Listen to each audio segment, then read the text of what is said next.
ऐसे वक्त में जब भारत और अमेरिका के ताल्लुकात तुर्शी का शिकार हैं और अमेरिका की पाकिस्तान के साथ पींगें भारत को खासी चुभ रही हैं, प्यार किए पींगें भारत को तशवीश में मुब्तला किए हुए हैं और वो भी अपने कार्ड्स, अपने मुतबादिल ऑप्शंस देख रहा है, जिसके हमने ये मिसालें देखी कि पहले चाइना के कुछ विज़िट्स इंडियन हुकाम की जानिब से किए गए, फिर रशिया के भी विज़िट्स किए गए और चीनी वज़ीर ख़ारिजा भी हाल ही में इंडिया से भी होकर आए हैं और अब भारतीय वज़ीर आज़म भी SCO समिट में शिरकत के लिए जा रहे हैं। तो चेस बोर्ड पर जितनी भी मूव्स हैं वो काफ़ी दिलचस्पी के साथ देखी जा रही हैं। यही वजह है कि कल अमेरिकन प्रेसिडेंट डोनाल्ड ट्रंप की जानिब से ट्रुथ सोशल पर एक ऐलान किया गया, एक ऐसी अपॉइंटमेंट की गई जहां जनवरी 2025 से सीट खाली थी, 7 महीने लगे वहां इस अपॉइंटमेंट में, और वो ऐसे क्रूशल वक्त में हो रही है जब 27 अगस्त को 50% टैरिफ का निफाज भी इंडिया पर होने जा रहा है, इंडियन मसनूआत पर होने जा रहा है। अच्छा सेठ साहब, ये जो शख्सियत है, 38 साल इनकी उम्र है, सर्जियो गोर इनका नाम बताया जा रहा है और वो ट्रंप के करीबी साथी रहे। उनके कैंपेन में उन्होंने अच्छा खासा किरदार अदा किया, मागा में वो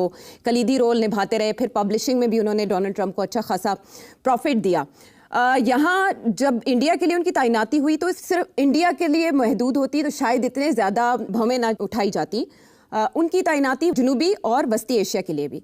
तो इंडिया में इस पर वैसे तो सोशल मीडिया पर काफ़ी रिस्पॉन्स आ रहा है, लेकिन हमने तादमे रिकॉर्ड कोई ऑफिशियल रिस्पॉन्स इस पर नहीं देखा। तो मुझे आपसे ये जानना है कि इस अपॉइंटमेंट को ये समझा जाए कि अमेरिका में भांप लिया गया है, भारत हाथ से निकल रहा है, संभाला जाए, या मजीद प्रेशर बढ़ाया जाएगा वस्ती एशिया और जनूबी एशिया का पोर्टफोलियो मैंडेट देकर? काफ़ी इंटरेस्टिंग अपॉइंटमेंट है। इसके ऊपर मैं देख रहा हूँ कि अमेरिका में इसके ऊपर थोड़ी सी कमेंट्री हो रही है और इंडिया में फॉरेन ऑफिस या इंडियन गवर्नमेंट की तरफ से अभी कोई कमेंट्री नहीं है। एक किसी ने पूछा था जयशंकर साहब को, तो उसने कहा कि नहीं, मैं तो पब्लिक में नहीं, मैं कोई बात कर सकता है, ये तो बाद में देखा जाएगा, इससे बात करेंगे। मगर वहाँ जो जनरल रिएक्शन जो आया है वहाँ से वो आया है कि एक किस्म का इंडिया समझता है कि ये इंडिया के खिलाफ ये अपॉइंटमेंट हुई है। और वो क्यों ये समझता है ऐसे कि उनके खिलाफ हुई है? एक तो ये कि उसका जो टाइटल दिया है डोनाल्ड ट्रंप ने उसको, वो ये है कि सिर्फ वो इंडिया का एम्बेसडर नहीं है, वो 13 और मुल्कों का उसको बना दिया envoy to 13 other countries, not ambassador but envoy, special envoy, नुमाइंदा। तो स्पेशल एनवॉय के तो एम्बेसडर से भी ज्यादा अहमियत होती है। तो इंडिया का तो उसको एम्बेसडर बनाया, मगर पाकिस्तान, सेंट्रल एशिया वगैरह इन सब जगह का उन्होंने उसको स्पेशल एनवॉय भी बना दिए। अच्छा, अब इंडिया को तकलीफ हो रही है। आपको याद होगा कि 2009 में गालबन जब रिचर्ड हॉलब्रुक को ओबामा एडमिनिस्ट्रेशन ने एनवॉय टू साउथ एशिया बनाया था या बनाने जा रहे थे, तो उस वक्त इंडिया की तरफ से बहुत लॉबिंग हुई थी कि आप जो भी करेंगे उसमें इंडिया का नाम नहीं आना चाहिए, आप पाक बन दे, को भी कर दे, साउथ एशिया का एनवॉय नहीं, हम कोई एम्बेसडर के अलावा किसी एनवॉय को नहीं तस्लीम करते, और हमें पाकिस्तान के साथ डैश करके इंडिया पाकिस्तान, वो हमें मंजूर नहीं है, हम तो अलग है, हमारा पाकिस्तान के साथ कोई ताल्लुक नहीं है, कोई लिंक नहीं है, हमें इकट्ठा ना किया जाए। ये इंडिया काफी अरसे से ये पोजीशन ले रहा है कि हमें हाइफनेट ना किया जाए। अच्छा, अब उस वक्त उसके ऊपर उस वक्त के इंडिया के फॉरेन सेक्रेटरी, मेरा ख्याल है शिवशंकर मेनन थे, उन्होंने भी इसके ऊपर एहतजाज किया। इंडिया ने ठीक ठाक लॉबिंग की थी उस वक्त वाशिंगटन में कि इनको ना लगाया जाए as envoy to south Asia.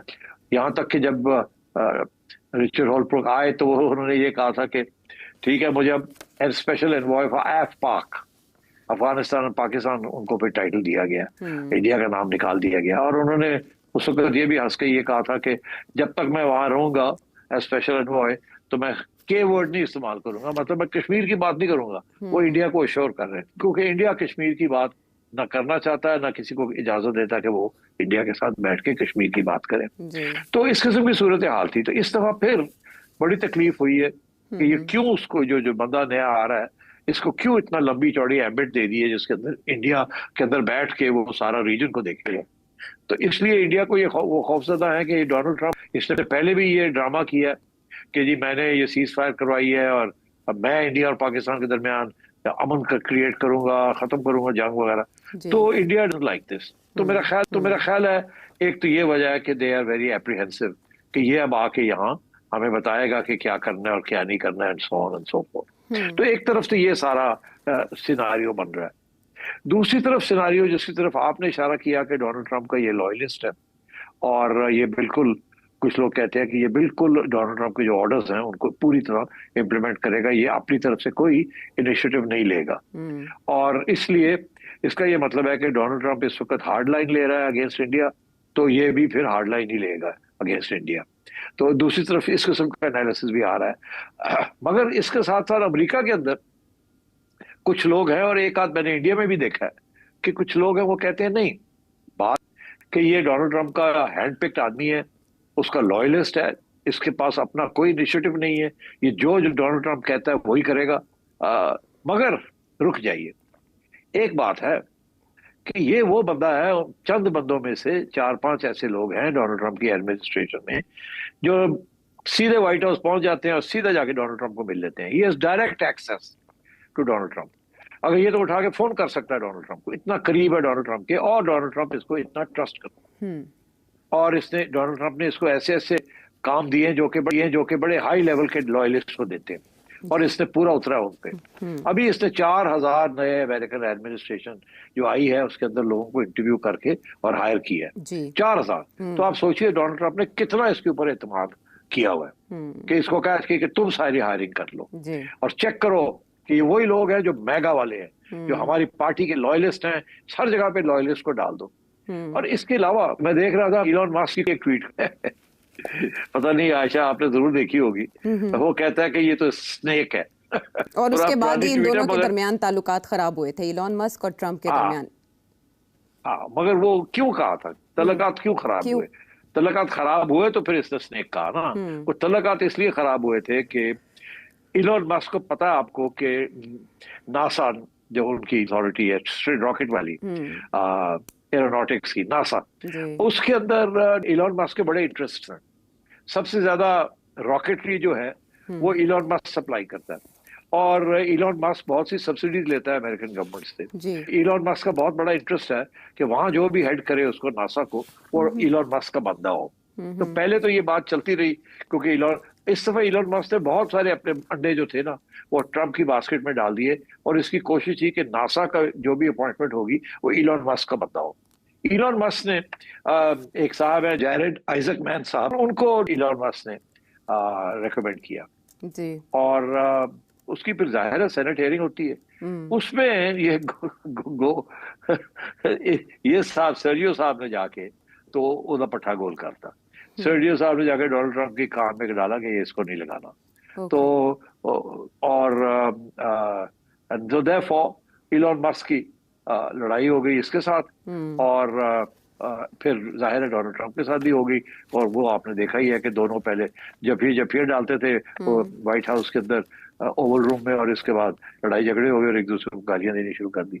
और उसके बेसिकली जो बंदा रिस्पॉन्सिबल है वो ये साहब है सर्जियो गॉर। तो अब इस किस्म की सिचुएशन है, तो आप समझिए कि this is a man Donald Trump trusts blindly, और हर बात जो ये करेगा वो सुनेगा। मगर एक तरफ, और दूसरी तरफ ये है कि जो डोनाल्ड ट्रंप कहेगा वो ये करेगा ब्लाइंडली।